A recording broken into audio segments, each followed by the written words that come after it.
del programa de charlas con el profesor Sebastián. Acá estamos en esta edición. Y bueno, antes de empezar, pues justamente decir que si alguien quiere patrocinar acá este programa, como también la programación de Fire Sport, lo pueden hacer a través de nuestras redes sociales. Contáctenos, igual si quiere poner su programa, de igual manera. Así que bueno, profesor Sebastián, le doy acá el pase. Paulo, ¿cómo estás? Buenas noches, ¿todo bien? Todo muy bien, todo muy bien. Qué bueno, muchísimas gracias. Gracias por la invitación al programa. No, gracias a ti. Y bueno, quería preguntarle justamente, abriendo ya el programa, en este tema que vamos a tocar, que para usted, ¿cómo se trabaja en las categorías menores aquí en México, en los juveniles? Bueno, primero saludar a toda la gente que está viendo y participando del programa. El tema justo que vamos a tocar, Paulo, es cómo se trabaja en las edades juveniles en el fútbol mexicano. Como más o menos habíamos comentado la semana pasada, rápidamente era hacer un repaso para que la gente que no conoce cómo es la estructura de la Federación Mexicana, que está compuesta por 4 categorías profesionales. Esto es lo que es la Liga MX, compuesta por 18 equipos, la Liga de Expansión, que es la primera categoría del ascenso, que tiene 16 equipos. Después la Liga Premier, que es la tercera categoría profesional, que está compuesta por 25 equipos en 2 grupos, uno de 12 y otro de 13. Y la cuarta categoría, que es la Liga TDP, que es la Liga de Tercera División Profesional. Es importante saber este tema de cómo está la distribución de la Federación Mexicana y, bueno, cuántos equipos componen cada divisional, porque en ese tema de cómo está diseminado, ahí se hace el tema del embudo de la cantidad de futbolistas, ¿no? El tema en la Liga TDP, en la tercera división profesional, hay 185 equipos registrados profesionales para la temporada 2020-2021. Estamos hablando de más o menos un promedio de 7.400 jugadores registrados. En edades, acá para la gente que no conoce, la Liga TDP permite jugadores nacidos desde el año 2000 hasta el año 2005. Estamos hablando de jugadores de 20 a 15 años más o menos. Cuando ya llega a un tope de edad, obligatoriamente tiene que pasar una divisional superior. El tema, el problema, uno de los puntos en la formación del futbolista mexicano es el embudo que se hace del traspaso de jugadores de la Liga TDP a la Liga Premier. Estamos hablando que en la Liga Premier son 25 equipos y más o menos son como unos más de 900 jugadores registrados. Cuando el jugador mexicano, obviamente en la Liga TDP son únicamente mexicanos, no se permite extranjeros, más o menos queda un limbo, por decir de una manera, de 1.000 jugadores promedio. El tema es de si en la Liga Premier hay más de 900 jugadores registrados, ¿a dónde metemos los jugadores 2.000? Entonces, este es uno de los puntos de inflexión donde se altera el proceso formativo del jugador mexicano, porque todos no van a poder ser reubicados. Y esto sin contar que la estructura interna de los equipos de primera división tienen sub-20, sub-17 y sub-15. Para unas competencias medio oficiales tienen sub-13. Entonces, ese es uno de los puntos disparadores donde muchos jugadores de edad de 20 años les cuesta conseguir otra institución. ¿Por qué? Porque no pueden competir más en la Liga TDP. Por lo menos ese es el primer punto disparador en el proceso en esto que hablábamos de cómo se trabajan las categorías juveniles. Quería empezar por eso, para que la gente tenga esa base o esa premisa de cómo está compuesta la rama de la Federación Mexicana de Fútbol. No sé si alguna pregunta, Pablo. Sí. Quería consultarle justamente por este embudo que nos conversa de tanto jugador que hay y preguntarle qué pasa con ese jugador que como bien menciona, son demasiados jugadores que hay inscritos en los equipos, pero ¿qué sucede con ese jugador que de repente no llega a un equipo, a un plantel de primera o a una liga de ascenso, por así decirlo? El tema es que lamentablemente esto repercute en El último eslabón de todo esto que estamos hablando son las selecciones nacionales mexicanas. Lo que habíamos hablado en otras ediciones, en otros programas, es que por eso las selecciones juveniles mexicanas logran tanto resultado deportivo, principalmente la sub-17. Tiene tanto para elegir el seleccionador, imagínense las estadísticas que he pasado, imagínense la cantidad de variables de jugadores a nivel nacional. Pero cuando empieza el escalafón de la 17 a la 20 y después a la mayor, eh, nada más le pongo este ejemplo. De las dos selecciones nacionales sub-17 que han salido campeonas del mundo, en 2005 y en 2011, de los 41 futbolistas, solo llegaron a debutar 13 en la selección mayor. Estamos hablando de un 30%. Imagínense todos los jugadores que están quedando en un proceso de formación de selecciones menores, quedan perdidas. Entonces, imagínese a nivel clubs todos los jugadores que quedan. Muchas veces queda trunca la carrera, muchas veces empiezan a jugar, como se dice, en el lunfardo, en el llanero, buscan opciones en esta nueva liga que quedó en mitad, que está la Liga del Balompié Mexicano, que quedó como nula, quedó en stand-by. Entonces, se hace difícil el progreso sistémico del futbolista mexicano. O sea, calidad hay, cantidad hay. El tema es el embudo que se hace. Es uno de los disparadores que hablamos de que creo que la federación tendría que analizar, reformatear las edades y los sistemas de competencia. Esto, y después, si usted le suma al punto que después vamos a llegar, cómo se trabaja propiamente en campo y cómo es la filosofía y la doctrina de cada institución y cada director técnico, porque ese punto que hablamos recién altera. Imagínese que a partir de ahí se hace como una bola de nieve que va para abajo, que si cada club, cada región, con la política que maneja, también se ve afectado la formación del futbolista mexicano, ¿no? Sí, el tema es eh, como tal, ¿no? Como usted bien menciona, o sea, ese jugador, ese juvenil, de repente hace su mayor esfuerzo o de repente no, pero más allá de eso creo que es lo dirigencial, ¿no? E incluso yo he escuchado, no sé si esto sea verdad o no, pero hay planteles que le dicen, bueno, quieres jugar en el primer equipo, es tanto. Hay una cantidad que te dice, bueno, quieres jugar acá, tienes que pagar tanto y puedes pertenecer aquí. Sí, lo que pasa, ahí está el otro tema. O sea, yo creo que muy claro cuáles son las tres columnas de una institución de fútbol. Creo que las tres columnas fundamentales, lo administrativo, lo financiero y lo deportivo, son las tres aristas que sostienen la estructura de una institución. Si una de las tres aristas está endeble o no está firme, por decantación arrastra las demás. Entonces, en este punto que estás comentando, Paulo, lo financiero es un punto delicado. ¿Por qué? Porque muchas instituciones, en realidad estamos hablando de instituciones por ahí en liga de ascenso, en tercera división, y en realidad por ahí son franquicias administradas por personas físicas. Le denominamos clubes o instituciones, pero en realidad no tienen una infraestructura como tal o no tienen una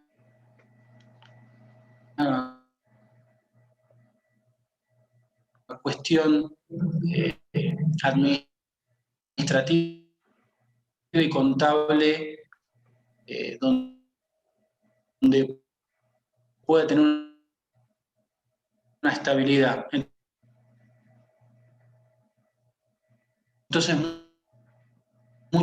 cobra a algunos futbolistas. Imagínense si a veces mi pregunta es, ¿llegan los mejores? Si ya de por sí el fútbol es un deporte complejo en su formación y en su competencia, imagínate, Paulo, con todos estos factores que estamos llevando a cabo, nombrando, si no altera también que lleguen los mejores al último eslabón, que es la selección nacional. Alguien tiene que ponerse la camiseta de la selección de México. El tema es si realmente son los mejores. Entonces, mi pregunta es, tenemos que abordar esos temas. Otro punto acompañando esto es la formación y educación de los directores técnicos. Entonces, el técnico se recibe en el ENDIT, pero nada más, o sea, te dan herramientas básicas, que no está mal, pero no estás realmente preparado para estar al frente de un plantel, e independientemente de la edad, porque creemos que mientras más edad tenga o más profesional, por decir una manera, es más complejo. Y en realidad es todo inversamente proporcional. Más complejo y más difícil es trabajar con edades tempranas. Es el trabajo que nadie quiere o que los principiantes, por decir una manera, los muchachos que recién se están incorporando al sistema, le dan categorías infantiles o menores como si fuera algo, bueno, toma, para empezar. Y en realidad es la etapa más compleja, es donde el técnico tiene que tener un bagaje más amplio, no solamente de herramientas de campo, sino bagaje de herramientas pedagógicas, psicológicas, comprender las etapas evolutivas. Los procesos a veces son paulatinos y progresivos. El exitismo de que todos queremos ser técnicos ganadores, olvidamos la docencia de lado. Y en realidad a mí me importa más el factor humano, que es lo fundamental, porque tratamos con seres humanos antes que con deportistas, y pensamos que somos muy buenos técnicos subiendo o haciendo catálogo de que gané tal o cual copa. Y en realidad por ahí muchas veces el legado o el mensaje es muy escaso. Entonces, otro punto más para analizar en lo que estábamos hablando de cómo se trabajan las categorías juveniles del fútbol mexicano. Ojo, lo que estoy hablando no es que es todo negativo o todo pesimista, no, no, al contrario. Creo que hay muchísimo potencial y lo que estamos haciendo en análisis es nada más para que haya un quiebre, un parteaguas, y creo que México tiene todo para ser una potencia mundial. Seguramente muchos lo tomarán como algo irrisorio o se reirán, y uno que ya radica en el país y teniendo, o sea, siendo extranjero in situ, viviendo en el país, conociendo mucho más la idiosincrasia y la cultura de México, creo que tengo argumentos sustentables para decir que México, si realmente reordena algunas cuestiones administrativas, financieras y deportivas, tranquilamente es una potencia. Y no porque lo diga yo, sino que los resultados deportivos lo avalan, empezando por selecciones sub-17, por sub-20, sub-23, que han competido en torneos internacionales como mundiales, Juegos Olímpicos, Juegos Panamericanos, torneos Esperanza de Toulon. Entonces, lo que estoy haciendo es mostrando y compartiendo con los compañeros y colegas que todos tenemos que poner de nuestro lado para que tener un fútbol mexicano elitista, ¿no? Pero no elitista solamente de buenos futbolistas, sino en estos tres aspectos que decía recién, ¿no? En lo administrativo, financiero y deportivo. Sí, bueno, en el tema justamente, ¿no? Administrativo, financiero, igual, ¿no? El tema que estábamos hablando un poco bueno, los jugadores, que muchos como que tratan de llegar a lo mejor, ¿verdad? De repente a hacer lo mejor que puede, pero a veces hay una que otra frustración durante ese camino largo. Pero yo creo que, como usted bien dice, o sea, ¿qué pasa en ese camino de la sub-17 a la mayor? O de repente, ¿no? Por ejemplo, ahora que vemos que un portero como Memo Ochoa ya se puede ir retirando, ¿quién puede tomar ese lugar? O qué va a pasar de aquí a Qatar, ¿no? O sea, ¿qué selección va a ir Tata Martino incluso con ese 11 o esos 22 jugadores que van a representar? En realidad, el Mundial de Qatar para una selección es muy a corto plazo, es de manera inmediata. En realidad, a nivel selecciones, uno tiene que visualizar de 4 años para adelante, de 4 a 10 años. Lo ideal sería que mantenga una misma filosofía con un director técnico, porque si vamos a estar cambiando de técnico cada 4 años, es como devastar el bosque de la primavera, ¿no? Es tirar todos los árboles abajo y volver a plantar. Independientemente el legado que deje nuestro antecesor, siempre es bueno porque deja una plataforma, una base. Lo ideal no es criticarlo, sino potenciar lo que dejó un antecesor, verlo con buenos ojos.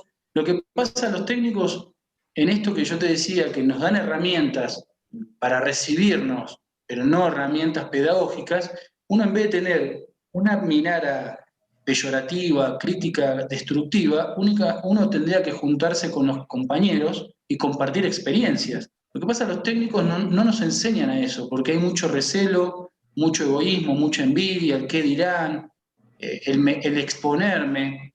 Entonces, en realidad acá nadie tiene una verdad absoluta. El fútbol es infinito y todos los compañeros que crean algo en una idea está muy bien. Nada más que los enfoques son las variables. Entonces, lo importante es romper ese paradigma de directores técnicos que a veces son recelosos, prefieren guardar información porque piensan que se la van a robar. Y en realidad en el fútbol no está todo inventado. Eso es otro de los mitos que hay, que dicen en el fútbol está todo inventado. Es falso. Entonces, creo que también ahí sale otro punto donde el técnico tiene que estar preparado para esto, para hablar de miedos, para hablar de frustraciones. Eh, no tiene que ser un tema tabú. Parece que si yo digo tengo miedo o tengo una frustración, parece que fuera y ya es un fracasado, es un perdedor. No, ya al jugador hay que saberle enseñar qué es el éxito, qué es el miedo, qué es la frustración, qué es el fracaso. Cada uno tendrá su percepción de esa palabra, porque no es tangible, no es medible, pero sí es parte de nuestra profesión. El tropezar y caerse, el tener miedo por jugar un partido, una final, no lo veo algo malo, parece que fue un tema tabú. El tema es saber controlar las emociones. La semana pasada estábamos hablando con los compañeros de que el director técnico, además de tener un bagaje amplio de herramientas de campo, es un moderador de emociones. Hoy dirigir al Real Madrid o al Barcelona, más que trabajos de campo, es manejar las emociones de los futbolistas de élite. Entonces, no importa si sea un jugador de élite o sea un chico de 17 años, uno le tiene que saber manejar, orientar las emociones y que tiene que saber administrarlas.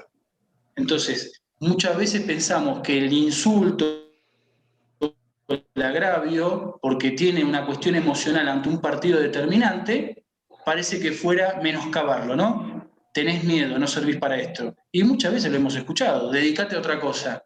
O sea, muchas veces los directores técnicos les desviamos la carrera a edades tempranas a los futbolistas por el contenido verbal que les transmitimos. Y tenemos que ser muy cuidadosos en ese aspecto. Entonces, ¿de qué me sirve hacer un muy buen trabajo de campo si psicológicamente al jugador lo estoy matando? No me sirve de nada. Entonces, hoy los técnicos están más preocupados por hacer un excelente y mostrar una metodología que está bien, no está mal, pero si psicológicamente lo que hago es insultarlo, agraviarlo, menoscabarlo, pensando que estoy potenciando una personalidad, es falso.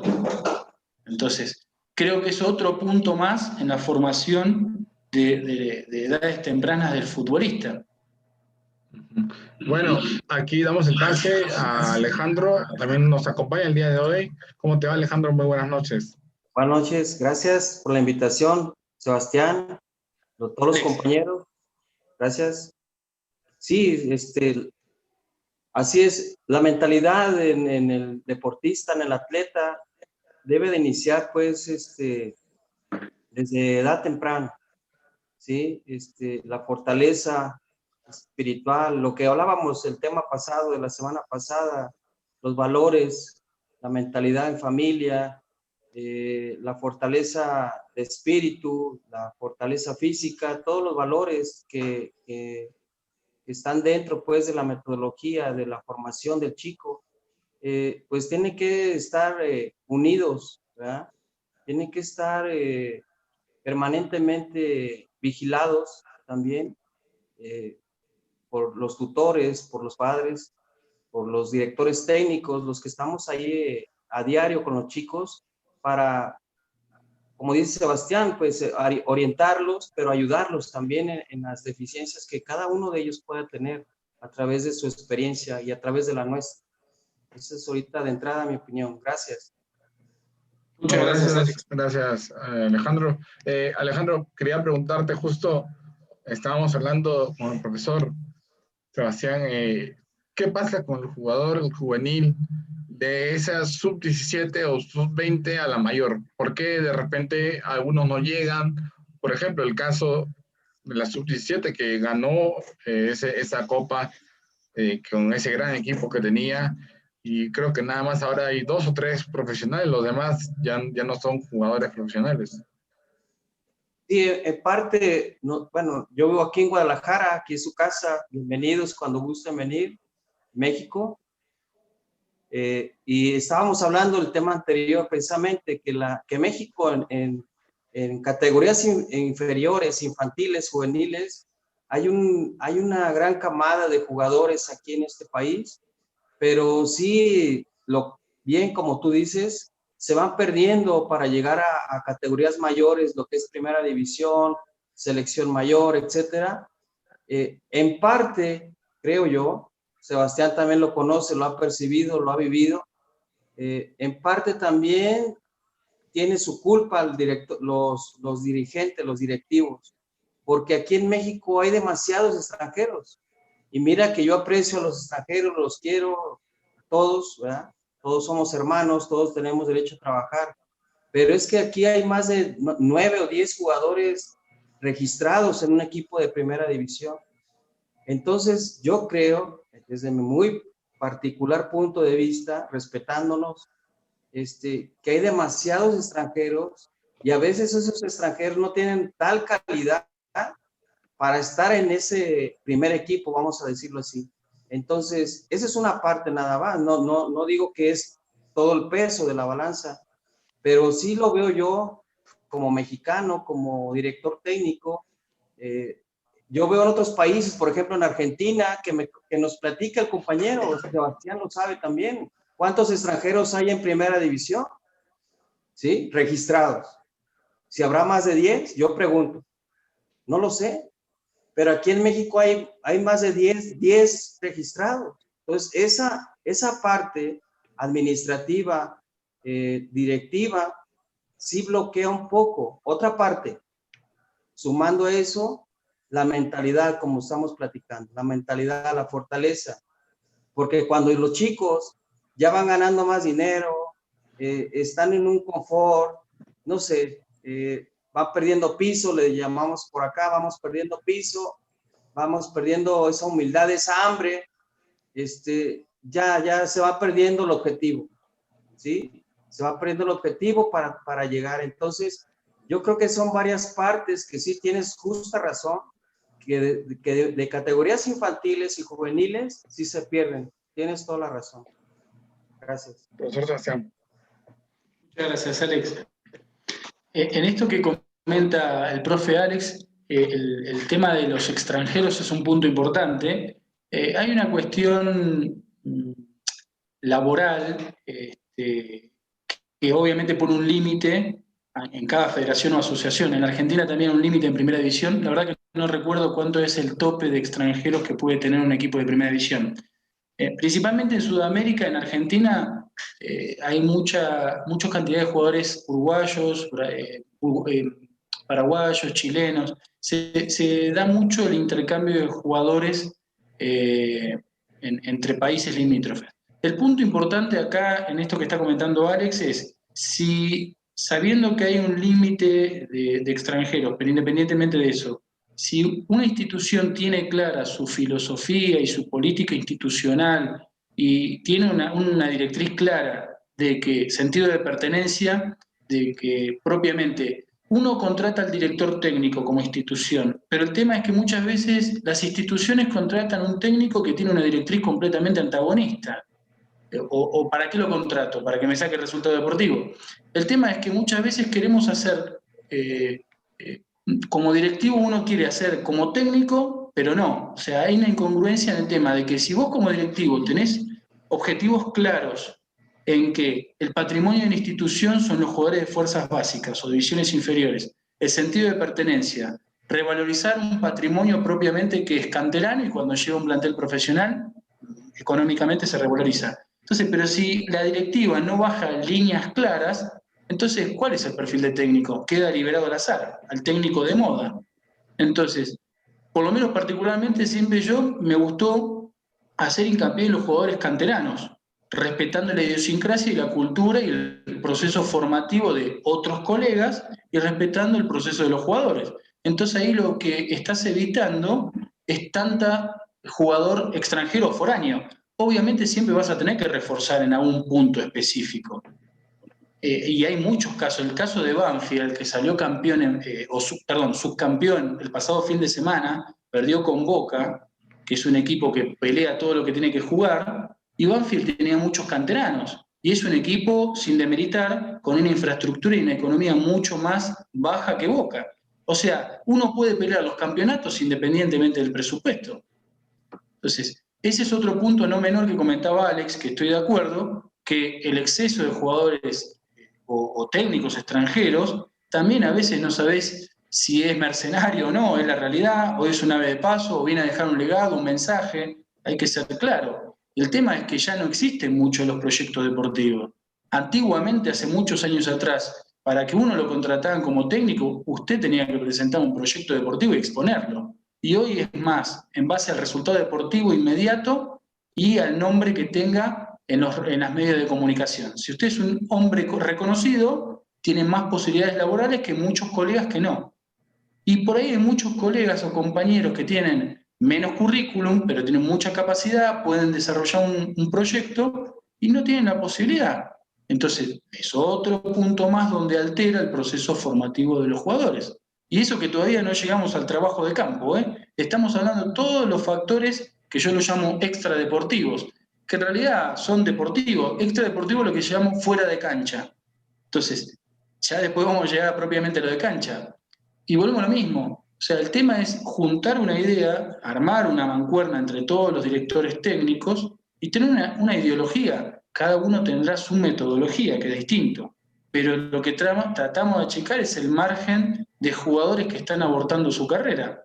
Ese es el problema principal que tiene el futbolista mexicano hoy. Están quedando a mitad de camino, ni siquiera llegan muchos a la mitad. Profesor Alejandro, sí. Sí, es cierto, así como lo comenta Sebastián, aquí el futbolista mexicano tenemos esa, pues sí, esa diferencia, porque para empezar la economía aquí en México es buena, a grandes rasgos es buena, se vive bien de alguna manera, mejor para no meternos en cosas políticas ni nada, pero estamos bien. Entonces, cuando se empieza a pagar bien, volvemos otra vez a la base, ya en fuerzas básicas. Yo pongo el ejemplo siempre, casi siempre de Chivas, de Guadalajara, aquí en México. Cuando el chico ya empieza a sub-15, sub-17, se le paga, se le compran todos los utensilios, zapatos, mochilas, viaja por el mundo, los mejores torneos, va a Italia, va a España, juega con el Real Madrid. O sea, el chico a esas edades, pues claro que sí aprende, sí va madurando, pero no todos. Esa es la verdad. Esa es la verdad aquí en México. ¿Por qué? Porque nos falta esa madurez y también a nosotros como directores técnicos, platicando yo con Sebastián, con compañeros que trabajan en el club de Guadalajara, etcétera, y es lo que comentamos, es lo que platicamos y analizamos, o sea, está esa parte emocional, esa parte familiar, esa parte social, en donde al chico tenemos que transmitirle y hacerle ver de la mejor manera que él es un atleta y ese atleta se tiene que preparar al 120% para llegar a un objetivo. El objetivo no hay que cambiarlo. Como dice Sebastián, a lo mejor la manera sí, el plan sí se puede modificar, pero el objetivo no se puede modificar. El objetivo es llegar a primera división y ser visto para la selección mayor. Entonces, esa parte sí, yo creo que a mí, en lo personal, como director técnico, sí me ha faltado ayudar más al chico, a los jóvenes, en la parte, digámoslo, emocional, psicológica, no sé cómo decirlo, pues, pero sí esa parte humana para que el chico vaya más fortalecido hacia su objetivo. Bien, Sebastián, sí. No, y a esto mismo que comenta Alex, lo que falta de esto que mencionaba, creo que más que experiencia nos falta más herramientas, ¿no? Y herramientas de uso cotidiano, o sea, ¿qué es la paciencia? ¿Qué es la tolerancia? ¿Qué es la resiliencia? ¿Qué es ser docente? Creo que antes de ser director técnico somos docentes, estamos enseñando. Entonces, son palabras de uso frecuente, pero a veces no, o sea, o tenemos tergiversado un poco el significado de cada palabra, ¿no? Y así después lo remitimos al trabajo de cancha, porque al jugador le decimos, tiene que ser intenso, es Vox Populi acá en México, que todo técnico lo único que escucha es que le grita al jugador, tenés que ser intenso. Y lo único que veo es un jugador, parece un hámster, ¿no? Corriendo en una rueda y sin sentido. Yo creo que esa intensidad, en vez de remitirla a una cuestión física o técnica, tiene que ser una velocidad mental. Entonces, muchas veces tenemos los conceptos tergiversados. Entonces, ¿qué es la paciencia? ¿Qué es la tolerancia? Remitiéndolo al trabajo de campo, el técnico lo que hace es relatar una jugada que él visualiza en su cabeza, pero no dejamos la libertad de creatividad a que el futbolista se equivoque. Y si el error es una parte indefectible del ser humano, ¿cuál es el problema? O sea, yo me pongo un ejemplo. Sebastián relata el partido y quiero que el jugador haga lo que yo le digo, si no me enojo, entonces no existe la paciencia, no existe la tolerancia, viene el regaño y ahí después me la tomo personal con el jugador. ¿Y quién dice que la resultante que yo estoy diciendo en mi cabeza es la mejor opción que la que puede ver el jugador?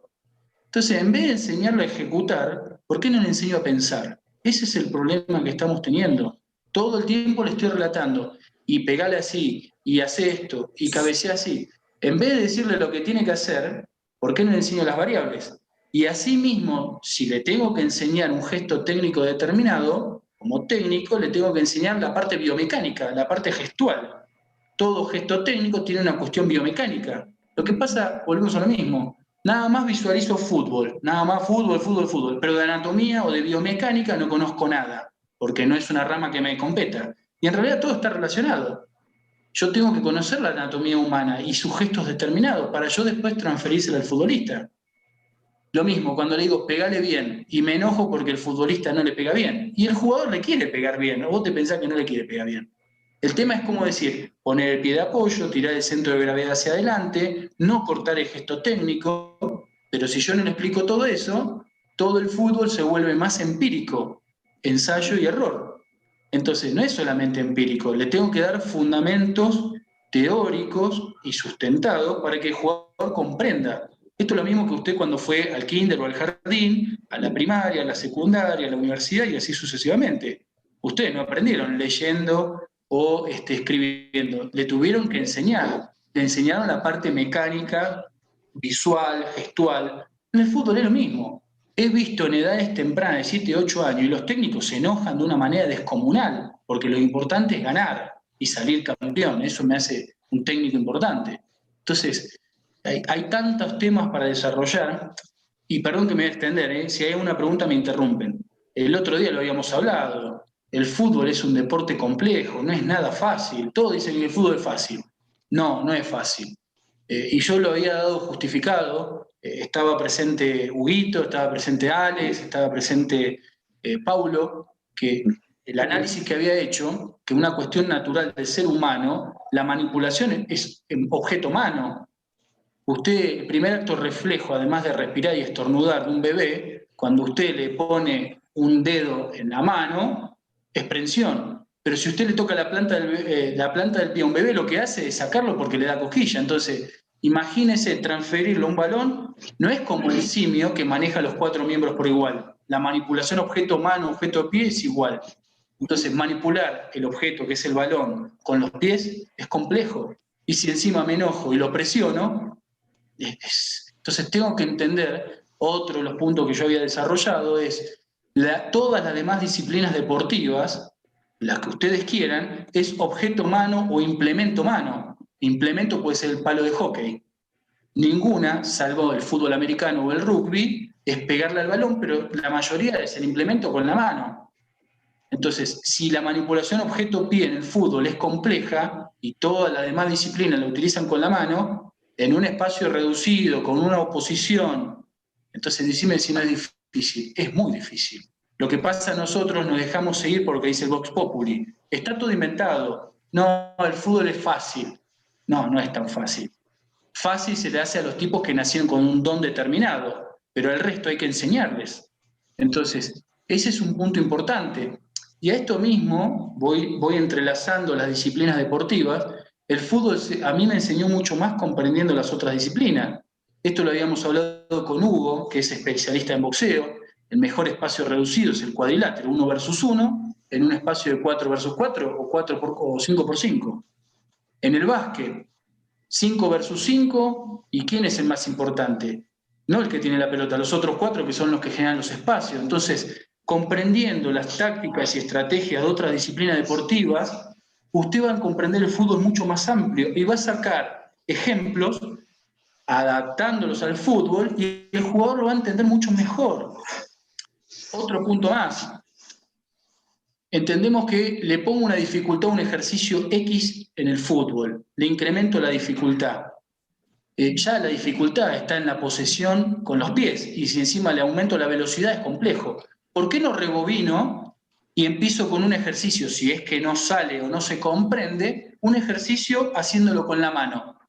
Y ustedes se van a reír diciendo el fútbol con la mano. Sí, porque usted fíjese que la visión óculo-pie es permanente en la visión con el balón y no con el campo visual. Entonces, si usted quiere mejorar la visión periférica del futbolista, levante el elemento y el jugador va a tener otra visión periférica.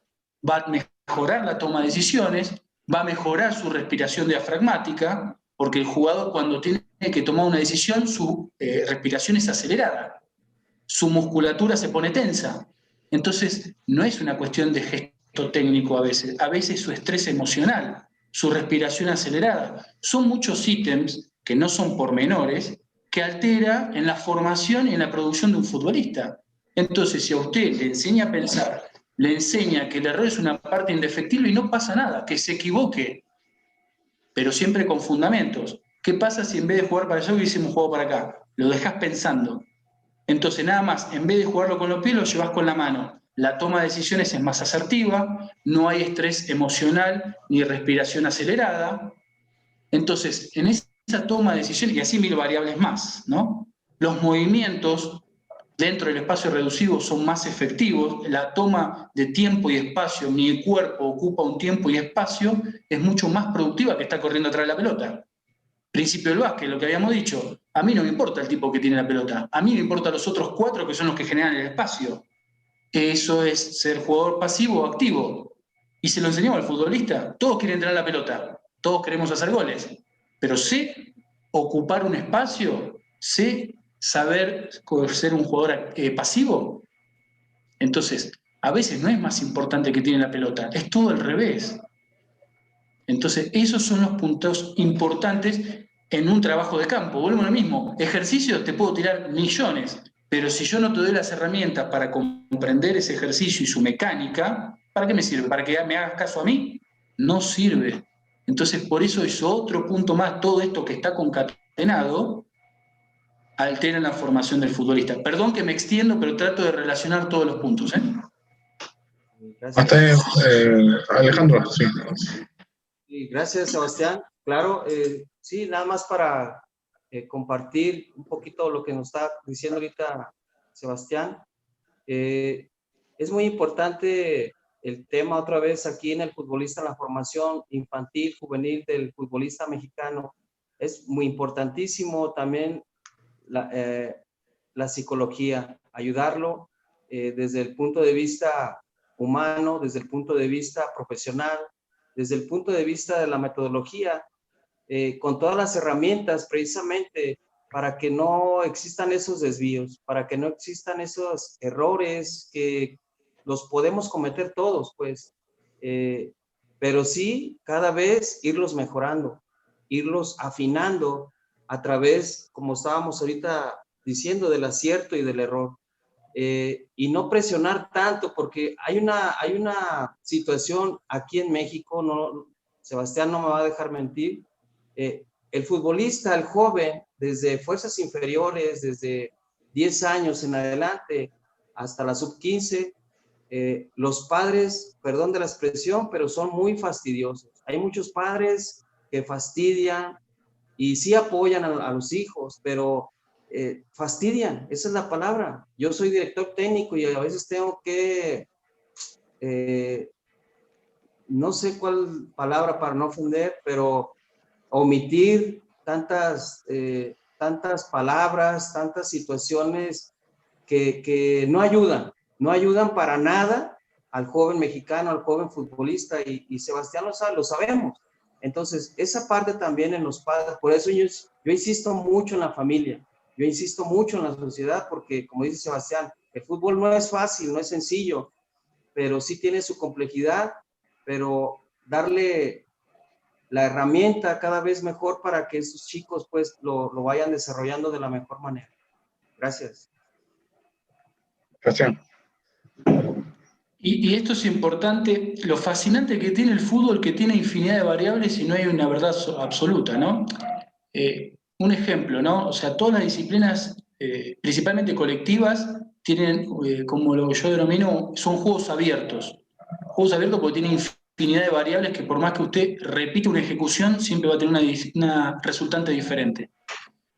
Distinto al ciclismo, al atletismo o a la natación, que son excelentes disciplinas deportivas, pero usted repite una mecánica para llegar a una resultante final.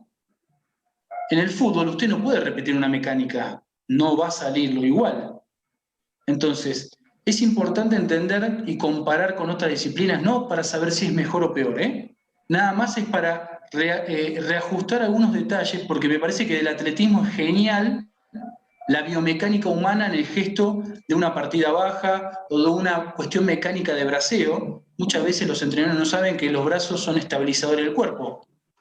Entonces muchas veces por ahí la carrera del futbolista no es veloz o no es exitosa porque no utiliza bien el braceo. Entonces, a veces confundimos. O vemos que también el estereotipo del futbolista que buscamos que mida 1,80, que sea grandote, que sea fuerte, porque creemos que su biotipo tiene mejor imagen visual de futbolista. Ahora, yo le puedo decir que son más difíciles jugadores de menor talla que los más altos, porque usted le golpea el centro de gravedad a un jugador de una talla alta y el jugador grandote se cae.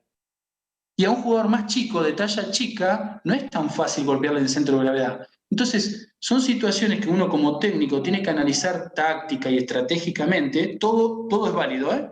Todos los futbolistas en sus distintos biotipos, todos le tengo que sacar rentabilidad.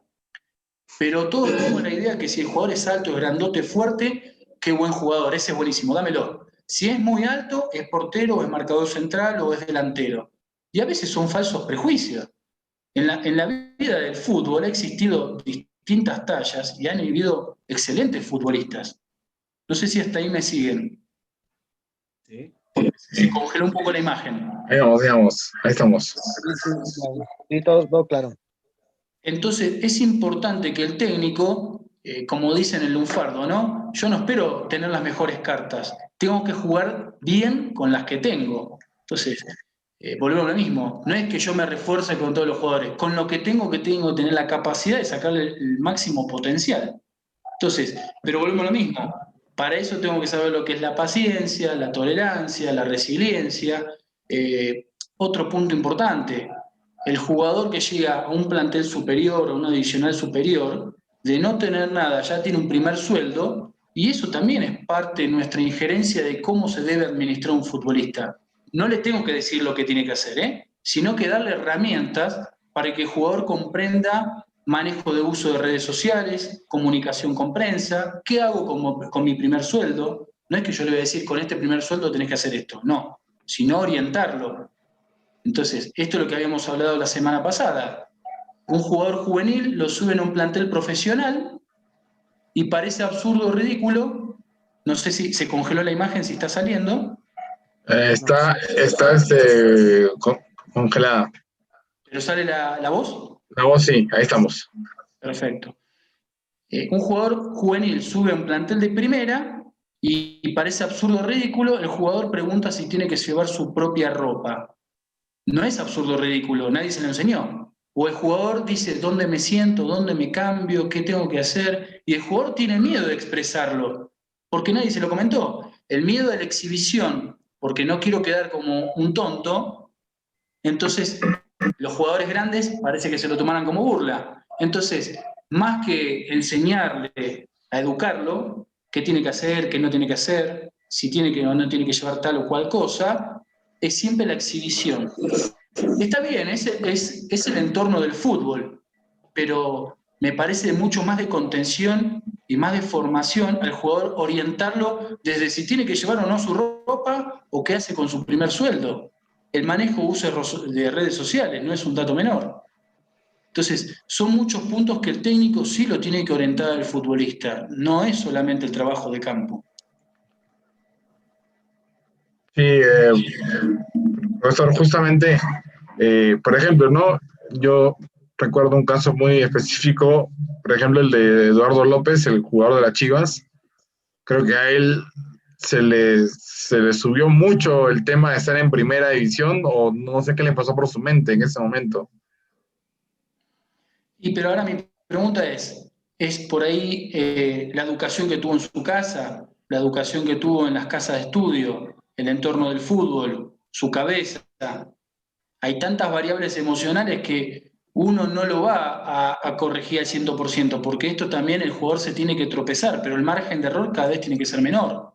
La ostentación, la soberbia, la egolatría, el narcisismo. El narcisismo es una cosa de loco. Usted está en un vestidor de primera división y los jugadores, en vez de estar repasando lo de la semana, estar escuchando con atención lo que dice el director técnico, lo único que hace es acomodarse el pelo, mirando su teléfono, el sacarse una captura de pantalla o una foto en el vestidor. O sea, está completamente distorsionado. O sea, el narcisismo de yo, mi lindo, y yo estoy en primera división, y se perdió completamente el eje. Y pasa, ¿eh? Y no solamente en primera división, pasa en sub-20, sub-17, y del éxito temporal, porque todo esto es efímero, todo es pasajero. Después, ¿dónde queda el jugador cuando queda en el anonimato?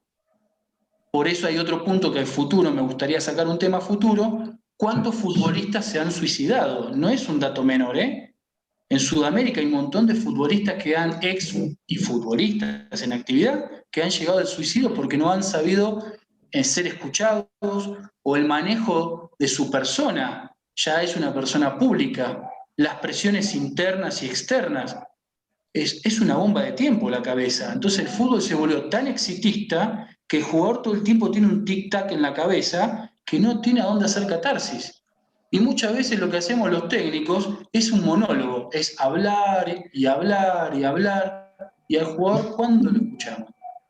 Muchas veces el jugador nos trae una inquietud y nosotros tenemos que detectar rápido si él necesita una respuesta, necesita una orientación, derivarlo con otro especialista, o nada más escucharlo. Porque el jugador por ahí tiene una cuestión en el pecho emocional familiar y nada más necesita hacer catarsis. Y ya está, y no quiere respuesta. Entonces, muchas veces la queremos jugar de psicólogo cuando ni siquiera estudiamos la carrera. Entonces, muchas veces hay que detectar y orientar. Muchas veces uno puede ser una escucha.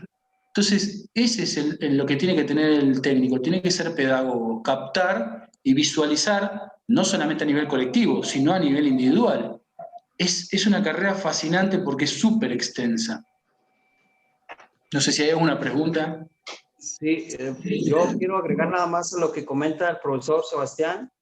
Y viene otra fase aquí en México también muy importante, a la par ahorita de los chicos y de los jóvenes, que es la parte femenina, Sebastián. Vienen las chicas que aquí en México vienen fuertemente. Este tema es súper importantísimo, yo lo veo así, porque es la parte mental, emocional, direccional, tanto de los jóvenes varones, pero también de la femenil.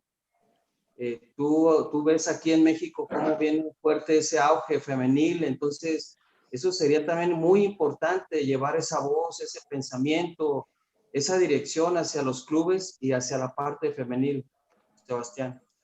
Sí, sí. Por ahí no me meto en el área femenil porque no me ha tocado participar en primera persona. No es por una cuestión de discriminación, ¿eh? Sí tengo compañeros y colegas que trabajan. Me parece un área fascinante, me parece un área para explorar muy, muy interesante porque no es una cuestión de género, sino que tanto el hombre como la mujer, para llegar a una resultante, toman ambos distintos caminos. Esto está neurológicamente comprobado. Por eso, fíjense que en los cuerpos técnicos más exitosos, cuando estaba Guardiola en el Bayern Múnich, Gallardo en River, Simeone en el Atlético de Madrid, ellos tienen en su cuerpo técnico tiene una mujer. Generalmente su especialidad es el área de neurociencias.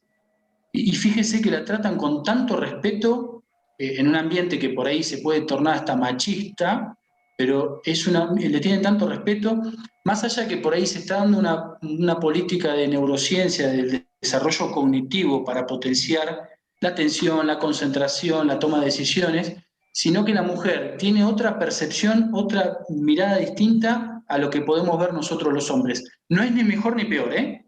Es distinta. Y en ese camino de transitar distinto nos hacen ver un montón de cosas que estamos omitiendo. Nosotros como hombres nos podemos sentar a charlar de café, todos tenemos una percepción distinta del fútbol, pero estamos omitiendo un montón de cosas que la mujer es detallista. Y entonces para esto hay que conocer cómo es la neurología de la mujer. Entonces, la mujer es mucho más detallista, está en detalles muy puntuales que el hombre omite porque no es tan observador. Entonces, por eso los cuerpos técnicos tienen una mujer que no omiten algunos puntos que para nosotros pueden ser, pero eso ya lo tiene que saber, eso ya lo tiene que haber adquirido, y la mujer no lo omite. Entonces, en esos pormenores es donde se marca la diferencia en el trabajo. Un punto fundamental, otro tema, ¿no? Que lo que hablamos la semana pasada. Es fundamental, muchos técnicos, usted lo pregunta, o a los jugadores le pregunta, ¿cuántas reglas tiene el fútbol? Y le puedo asegurar que el gran porcentaje no lo sabe.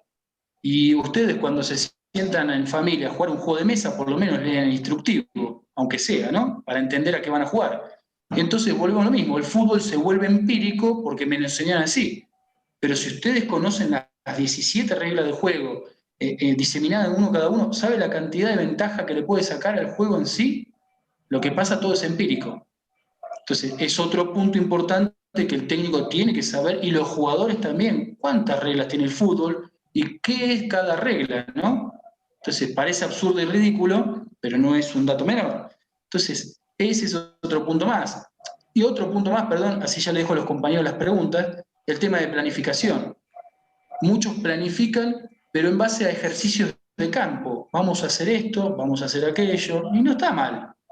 Pero en etapas formativas, ustedes tienen que planificar en base al emergente principal, que es el partido del fin de semana, y al emergente paralelo, que es más a mediano y largo plazo. Digo emergente porque también es importante, las herramientas que va a necesitar el jugador a un futuro determinado. Hoy no las va a necesitar, hoy no las va a comprender, pero en un futuro determinado, cuando su desarrollo psicológico y cognitivo comprenda en una categoría superior, en una divisional superior, le tengo que estar enseñando. Esto es lo que le decía, ¿ustedes le enseñan a un jugador qué tiene que hacer en un vestuario de primera? No. Entonces, no porque todos lo tengan que saber, pero sí es importante trabajar de manera inmediata el partido del fin de semana y de manera inmediata que es a futuro. En eso entra el micro, el meso y el macrociclo. Entonces, muchas veces nuestras planificaciones se basan nada más en objetivos deportivos. Tengo que hacer esto por esto. Y en objetivos formativos, cuestión de mecanización humana, perfeccionamiento físico, técnico y táctico. Los clubes nos llevan una estadística en 5 años de la formación del futbolista. ¿Qué puntos mejoró y qué puntos debe mejorar? Son muy pocos. Entonces, si estamos cambiando cada rato de técnico, si estamos cambiando cada rato de director o coordinador deportivo, todo ese legajo se pierde. Entonces queda a la visualización a la que interprete el técnico de turno. Este jugador llega, este no llega. Y los jugadores que tienen un proceso de 5 o 10 años en una categoría juvenil, entonces, otro punto más para desarrollar. Así que, perdón que me extendí, no sé si hay alguna pregunta. Alejandro, por favor. Sí, A mí me gustaría, a ver, buenas tardes a todos primero. Hugo. Saludos a todos. Sí, me gustaría, fíjate, ese tema que tocaron sobre las mujeres, creo, Sebas, tiene razón, pero no nada más es lo mental, también lo fisiológico. Lo fisiológico también. Con atletas, mujeres, y cuando ellas tienen su menarca o producen amenorrea, amenorrea es cuando se les pierden la regla por cuestiones de las cargas físicas que se le están poniendo. También producen más ácido láctico en ciertos tiempos de su periodo. Sí, correcto. Son muchas cuestiones fisiológicas que además hay que tener en cuenta con ellas, a diferencia de los varones, ¿no? Que no es tanto es un extra pues que viene ahí con el trabajo de las mujeres. Lo que comentabas también sobre los chicos que van, nosotros aquí en Baja California tenemos el problema que cuando mandamos un muchacho para allá, pues el fútbol está centralizado en México, ¿no? En Guadalajara, México, Monterrey. En Baja California nosotros tenemos un club profesional nada más que es en Tijuana y es muy difícil que lleguen los muchachos de aquí. La verdad, entonces también pasa ese proceso que, como tú lo mencionaste muy bien, Sebas, es parte del director técnico en las categorías juveniles, infantiles, formar esos valores, ese carácter, porque cuando nos pasó con unos jugadores que mandamos nosotros para allá, no sé si recuerdas, fue un cambio muy drástico para ellos, tanto en la idiosincrasia, en la comida, en muchas cosas, el cambiar de estar en una zona fronteriza a ir al centro de la República, ¿no? Entonces eso también los mermó en su rendimiento. Son lo que conocemos nosotros como condiciones exógenas, ¿no? O el entrenamiento invisible, que también muchos entrenadores así le llaman. Eso también les afecta a los muchachos para poder llegar allá. Igual como mencionas, técnicamente al muchacho hay que hablarle desde chico, con las palabras correctas, ¿no? Técnicamente decirle bien, decirle a un entrenador en Cuba, el atleta no es tonto, háblale con los terminología correcta para que él, cuando ahorita está en una formación base, cuando llegue a la pirámide, a la punta de la pirámide deportiva, él va a entender todos esos conceptos y todas esas terminologías que le digan cuando él llegue a un nivel más alto. Eso es más o menos ahí lo que... Nada más quería puntualizar eso. Muchísimas gracias, Hugo. No sé si quieren hacer una pregunta para que no se vuelva un monólogo, con total confianza, un tema, algo particular o algo que tengan Nomás ahí. una pregunta, profesor Sebastián. Sí, Alex. Sí, gracias. Y gracias a Hugo también por su comentario y lo que nos enseña también esta tarde. Profesor Sebastián, para ti, en lo personal, ¿qué edad sería la ideal para saber si un joven, digámosle de 10 años, 11 años, tiene la posibilidad de llegar realmente al profesionalismo? Para ti, en tu experiencia personal que has vivido, ¿cuál sería la ideal del chico para identificarlo? Lo que pasa, son edades muy tempranas, 10, 12 años, para detectar, salvo que tenga un talento natural innato, que nazca con él, todos los demás jugadores son construidos, se van construyendo, ¿no? Después hay que separar dos aristas, desde la cuestión de técnica propia y después su ubicación de tiempo y espacio. Porque el jugador, esto es como usted tirás una pelota con chicos de 4 o 5 años en un grupo y ¿qué hacen? Van todos atrás de la pelota, ¿no? Eso es juego en racimo. ¿Por qué? Porque es un imán. Entonces, en edades de 10, 12 años, ahí ya empieza el primer trabajo de ubicación de tiempo y espacio, lo que se puede diseminar en un sistema táctico. Pero táctico no es propiamente la distribución de los jugadores en una situación, en un espacio determinado, sino en la ubicación de tiempo y espacio, de que lo mismo lo hablamos recién, el jugador más importante no es el que tiene la pelota. Entonces ahí empieza la comprensión de que ¿qué es técnico o táctico? Entonces usted le tiene que enseñar las dos cosas. Obviamente tiene que haber un mejoramiento mecánico de sus cuestiones corporales, si es diestro, si es zurdo, cómo va manejando el cuerpo, pero después usted se va a dar cuenta si es ofensivo o defensivo, si es diestro o es zurdo. Antes de ponerlo delantero, de portero o de defensor o volante, el jugador se va a demarcar solo si tiene características ofensivas o defensivas. Solo se va a dar cuenta. Hay chicos que son más introvertidos y se quedan atrás. Hay chicos que son más extrovertidos y quieren la pelota y para el frente. Generalmente son pequeños indicadores. Hay jugadores que son muy derechos, hay jugadores que son muy zurdos, hay jugadores que cuestiones de lateralidades cruzadas que puede tener, patea con el pie izquierdo y escribe con la derecha.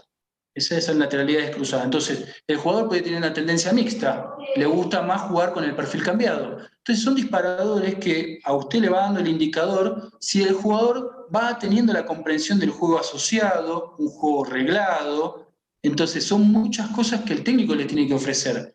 Yo creo que el jugador ya se va encaminando, depende también la idiosincrasia y cultura del país. En Argentina estamos hablando que debutan a los 18 años promedio y en México quieren tomar la misma política, y es falso. Pero no porque sea mejor el argentino, porque lo que habíamos hablado la semana pasada, sus etapas evolutivas de formación son más cortas, acá son más distales. Sub-20, sub-17, sub-15 son etapas muy distales. Entonces lo que genera, usted no genera empatía con un par, usted lo que genera es, me voy a jugar con uno más grande, tengo que forjar mi personalidad, y ahí empieza todo otra vez la bola para abajo. Entonces, específicamente con la pregunta, Alex, yo creo que a partir de los 16 a 18 años uno le ve más o menos la tendencia para el profesionalismo, con falta de contenidos, pero edades tempranas es muy difícil catalogarlo. Y acá viene la excitación de los padres. Mi hijo tiene condiciones. Alex, mira, te lo resumo muy rápido. Vas a ver chicos que crecen más rápido que otros. Tiene 12 años y mide 1,70. Voy a decir, este es una torre, lo quiero ya. Hay chicos que evolucionan más rápido que otros, por una cuestión fisiológica. Son más altos, más flacos, más gordos, no sé, más rápido, más lento. Pero va a llegar un momento que su etapa de crecimiento cesa. Hay jugadores que son muy buenos a los 12 años y a los 14 es un jugador más. ¿Pero por qué? Porque se equiparó las edades del resto. O hay jugadores que por ahí su comprensión es más tardía, no porque sea malo o tenga algún retraso, sino que su asimilación es distinta a la de los demás.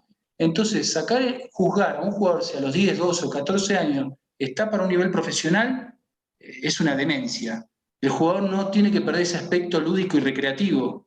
Sí, uno lo va induciendo, pero que no pierda ese sentimiento, porque si no el jugador aborta la carrera, decir, no, esto no me gusta. Y ahí empieza la locura de empezar a probar otras disciplinas deportivas. No está mal que pruebe otra disciplina deportiva, me parece buenísimo que un futbolista pruebe, pero probar otra disciplina deportiva, porque en esta me tocó un mal técnico donde existe nada más ganar y profesional, lo estoy matando, pobrecito, y está existiendo mucho eso, ¿eh? Entonces, el jugador solito va demarcando su carrera. Y vos sabés, Alex y Paulo, en México hacía años atrás debutaba a los 24, 25 años un jugador en primera división. Y hoy a los 18 ya está viejo. ¿Y con qué te quedás? Entonces, no es que lo de antes era mejor y hoy es peor, sino que hay que ser un poco más racional y congruente. Entonces, más o menos hay que tener esa medida, Alex. Gracias, Sebastián. No, por favor. Yo tengo una pregunta, Sebastián. Sí, Huguito.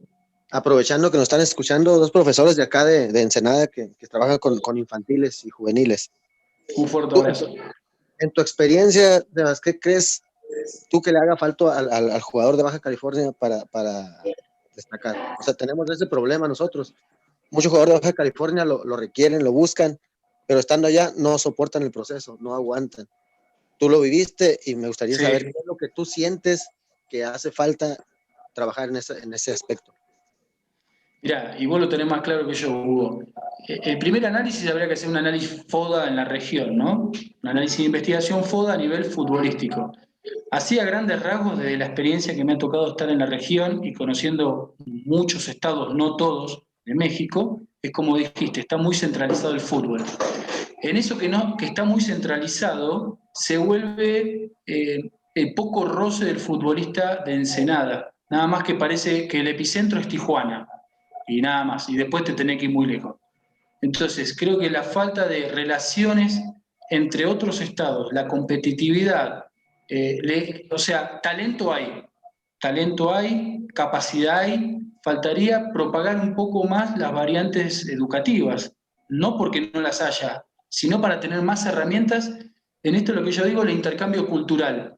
Cuando uno escucha a compañeros de otros estados, de otros países, uno le amplia más la gama de probabilidades en nuestro trabajo. Entonces, si a ustedes, Hugo, tienen este intercambio más la parte de experiencia futbolística, el jugador de Ensenada lo que va a hacer es romper ese paradigma, esa estructura mental de miedos, de inseguridades, que lo toma como si fuera un fracaso, o como diciendo, no voy a llegar. No pasa nada, ¿cuál es el problema? Entonces, en esa interrelación cultural con otros estados, en esa competitividad, en esas más herramientas y más variables para los entrenadores, Ensenada se va a integrar más al epicentro del fútbol en México. No está bien que un país se someta a un epicentro futbolístico, porque la ventaja que tiene México, que yendo para el norte, oeste, este o sur, cambia completamente el biotipo del mexicano, es impresionante. Esto pasa en cualquier país, ¿no? Pero hablando geográficamente, la extensión que tiene México, su diversidad de climas, su diversidad de vegetación y alimentos, esto le da un biotipo al mexicano muy, muy distante, muy distal. O sea, si usted va para Sinaloa o Sonora, son gente alta, fuerte, si usted va para el sureste, son más bajos, y todo es muy bueno. Entonces, en esa interrelación se potencia. Entonces, lo ideal sería que todo el país se potenciara para tener más variables, en este caso biotipo, técnico, táctico, pero creo que a Ensenada específicamente le falta eso, ¿no? Más herramientas y más competencia entre otros estados. No porque esté mal, no estoy diciendo que esté mal, sino para potenciar todavía más lo que vienen haciendo.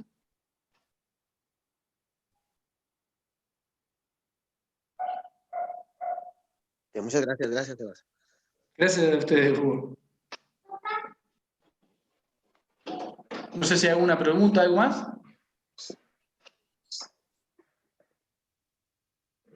Sí, profesor, bueno, a ver, no sé quién le gustaría participar. Estamos acá, bueno, para que todos siempre estamos en vivo por Facebook. Si alguien de ustedes le gustaría compartir acá la entrevista, en vivo que estamos haciendo. Mencionarles, bueno, ya para ir concluyendo el programa, que también se va a ver por YouTube en un rato más. Vamos a colocarlo para que también la gente lo vea con más tranquilidad.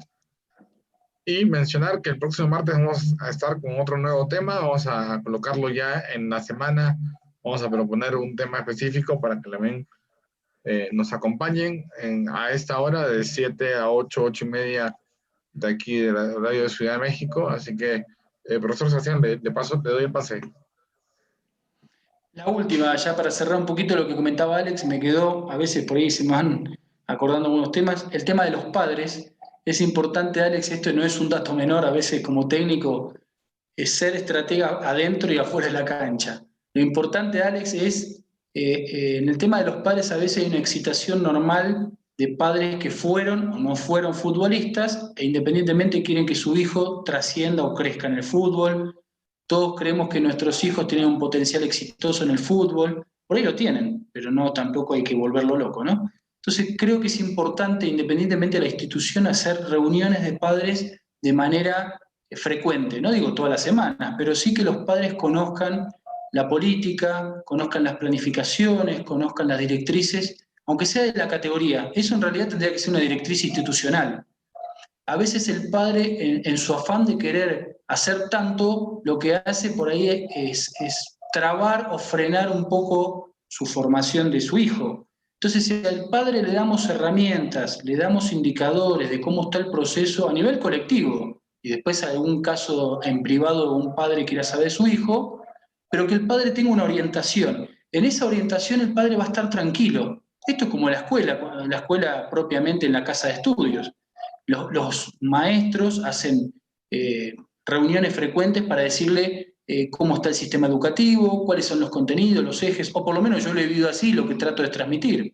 Cuando me ha tocado dirigir, lo que trato de hacer es hacer reuniones con frecuencia para que sepan qué contenido y qué eje están adquiriendo sus hijos. Entonces, es un dato importante para que los padres estén tranquilos. Perdón, Paulo, ¿eh? No, gracias, Sebastián. Yo también, para ir cerrando la invitación de este día, muy amena, y podríamos hablar gran parte de la tarde, noche de fútbol. Sebastián, también la última pregunta: ¿a qué edad cambiarían las cargas de trabajo entonces de infantil a juvenil y de juvenil a profesional?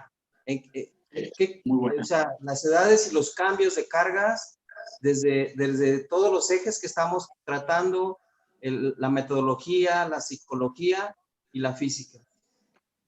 Es buenísima esa pregunta. Mira, es un tema que ves que quedó pendiente. Muchísimas gracias, Alex. Sí. Nosotros como docentes tenemos que comprender principalmente las 4 capacidades físicas. Lo voy a tratar de hacerlo más rápido, ¿no? ¿Qué es la velocidad? ¿Qué es la resistencia? ¿Qué es la fuerza? ¿Y qué es la flexibilidad? Cada una de estas va evolucionando en distintas etapas evolutivas. La que hay que trabajar primero a edades tempranas es la flexibilidad. Es la primera que el cuerpo humano, como va creciendo, se va solidificando su parte ósea y su parte muscular ya va teniendo otro tono muscular. Entonces, lo primero que hay que trabajar siempre es la flexibilidad, que es lo primero que se pierde, que es lo primero que se tiene. Por eso las gimnastas, fíjese ustedes, en los Juegos Olímpicos, la edad promedio de una gimnasta a veces son de 15, 16 años, son muy jovencitas, porque están en la cresta de su carrera. Ya a los 20 años una gimnasta es vieja. Y voy a decir, ¿20 años es vieja? Entonces, primero la flexibilidad, que es lo primero y lo primero que se pierde, porque ya después se solidifica y ser una persona más flexible o más laxa es más complejo. Después lo que viene es, perdón que estoy pensando varias cosas al mismo tiempo, después lo otro paralelo, se puede trabajar la velocidad y la resistencia, pero no con distancias tampoco o tiempos excesivos, porque el chico lo que está desarrollando es su aparato cardiorrespiratorio. Su aparato cardiorrespiratorio termina en su desarrollo más o menos a los 17, 18 años, a nivel cardiológico y a nivel pulmonar. Entonces, a los 12 años, tenerlo corriendo y corriendo, corriendo a nivel de resistencia, no va a lograr nada. A nivel velocidad, por ahí es la próxima técnica que continúa después la flexibilidad, porque ya el cuerpo va adquiriendo cuestiones de fibras rápidas, cuestiones musculares, ya a partir de entre los 14 a 16 años, ahí puede empezar a mejorar la velocidad. Estamos hablando de indicadores que sufren variables, ¿no? Porque hay chicos que sufren este desfasaje que les decía, es muy alto, es muy flaco, es más gordito, más flaco. Entonces, más o menos son indicadores: flexibilidad, velocidad, después resistencia, y lo último es la fuerza. La fuerza lo hablo como un complemento externo, como el gimnasio. Uno puede trabajar a edades tempranas con fuerza, pero con su propio peso corporal. Porque si le metemos una fuerza externa, lo que estamos es atrofiando su crecimiento. Entonces, usted va a ver que a los 14, 15 años ya están trabajando con un peso excesivo. Yo no lo veo, por lo menos particularmente, sí uno puede trabajar una carga, pero puede trabajar con un balón medicinal, pero no con una barra olímpica o con discos, como me ha tocado vivir. A mí me parece una locura. Con 14, 15 años trabajando en un gimnasio, no estoy de acuerdo. Prefiero trabajar con su propio peso corporal o como así con algún complemento externo ligero. Pero sí, a partir de los 18 años en adelante, sí ya puede empezar a trabajar la fuerza, pero obviamente siempre medida. Usted tiene que saber hacer test de velocidad, test de resistencia, test de velocidad y test de fuerza. En base a esos indicadores, después trabaja a nivel individual, no a nivel colectivo. No todos necesitan lo mismo. Y después, en base a la planificación, usted va a dosificar según el porcentaje que le dio en esos indicadores. Porque usted no va a trabajar el 100% de la fuerza en una competencia, en una temporada regular. No. Usted va a trabajar menos del 50%, porque para eso trabaja en la pretemporada, para trabajar las cargas al máximo. En la temporada regular lo que se hace mantenimiento. Entonces, por eso es importante comprender una planificación, es importante conocer las 4 capacidades, más o menos las edades de transición, las cargas. Es importante conocer de preparación física. El técnico tiene que conocer de preparación física. Así me puedo extender mucho más, ¿no? Importante conocer el ATP, que es el combustible del cuerpo. ¿Qué consume usted? ¿Qué tipo de comestibles? ¿Qué tipo de alimentos? ¿O qué ingiere? ¿Qué tipo de bebidas ingiere? Son muchos ingredientes que alteran individualmente en la formación del futbolista. Y ya para cerrar, Pablo, perdón, usted va a ver en edades tempranas el consumo de azúcares es súper elevado, en bebidas líquidas y en comestibles, y es lo peor que usted le puede ofrecer a un niño, bebidas con azúcares. Es preferible darle bebidas hidratantes, de última paralela, que lo que genere es una recuperación más rápida. No vamos a decir los nombres porque en realidad es patrocinio, pero bueno. Entonces, lo que usted tiene que omitir son los azúcares, pero sí puede mejorar los hidratos de carbono. Entonces es importante que también conozca la parte de nutrición. Y más en esta etapa de transición entre los 10 a los 17 años, por eso otro punto que vamos a tocar más adelante es la obesidad que hay en México. La obesidad infantil es impresionante acá en México. Estamos hablando de México porque estamos radicados acá, no porque sea todo malo acá, sino que tratamos de compartir experiencia para mejorarla. Entonces es importante que el técnico conozca de educación física, de preparación física y desde la parte de nutrición. Educación física hablo de lo que hablamos al principio, ¿no? Formación, pedagogía y demás. Preparación física, esto que estabas preguntando, Alex, y en nutrición como complemento de alimentos, que es el combustible importante del ser humano, ¿no? Gracias, gracias, Sebastián. Perdón, que me extendí. No, está buenísimo, profesor. Hay muchos temas justamente por tocar durante los programas, desde justamente, ¿no? Un tema como la obesidad, que en un momento, en algún momento vamos a tocarlo acá en el programa y que los invitamos a participar todos los martes a las personas que quieran participar, escuchar su opinión. Lo más importante es que, bueno, se comiencen a dar más temas. Como hemos visto aquí, nos extendemos a varios temas porque son importantes para el fútbol y también para otras disciplinas. Sí. Profesor, sí, adelante. No, que salen un montón de disparadores, así que seguramente sacaremos otros temas que, fíjate, están todos relacionados, parece aburrido el título, dice siempre de la formación, y sale un montón de disparadores. Estamos hablando de nutrición, de preparación física, de fútbol, salen muchos temas, por eso la convocatoria a todos los compañeros, porque van saliendo muchos temas, y aparte para que los compañeros también compartan sus experiencias y que también compartan sus ideas. Eso está bueno, en la retroalimentación está el aprendizaje. Muy bien, profesor. Pues bueno, sí, Alejandro, ¿quisieras Sí, no, comentar algo? sí, Sí. nada más agradecer esta tarde, ya para ir cerrando, como dicen ustedes también, agradecer esta tarde la presencia de cada uno de ustedes, felicitarlos nuevamente por su programa, muchas gracias, y cada vez ir mejorando también el programa y el contenido para todos aquellos los compañeros que quieran incluirse, irse agregando, pues aquí está abierto el canal de ustedes para precisamente alimentarnos todos. Muchas gracias, saludos. Muchas Muchísimas gracias, gracias. Alex. Sí, bueno, volvemos ya a las 9 de la noche con el programa de lucha libre. Vamos a entrevistar al último azteca, se llama El Luchador. Pero bueno, antes de despedirnos, profesor, le tengo nada más una pregunta. Cuando un jugador es el diferente en su equipo, ¿qué es lo que debe hacer en ese momento el entrenador? O sea, siempre volvemos a lo mismo, ¿no? Me baso en que el distinto me va a sacar todo adelante. En realidad depende de su carácter y su personalidad, si lo tengo que proteger o le tengo que dar alas libres, si le tengo que pedir que me cobije a algunos jugadores o que me los oriente. Tratar de más siempre orientarlo, ¿no? Tampoco darle tanto poder porque a veces puede ser contraproducente. En realidad, todos los jugadores del plantel son importantes, independientemente del talento. Obviamente algunos van a tener más participación que otros, obviamente algunos te van a sacar partidos, otros campeonatos, pero uno tiene que ser equitativo con todo el plantel, con los mayores, con los que vienen en mediano proceso y con los más chicos. Pero con los jugadores distintos hay que contenerlos, a veces hay que orientarlos, depende del carácter y la personalidad, porque algunos son extrovertidos, otros introvertidos, algunos son más agrandados, otros no. Esto varía según la personalidad del futbolista.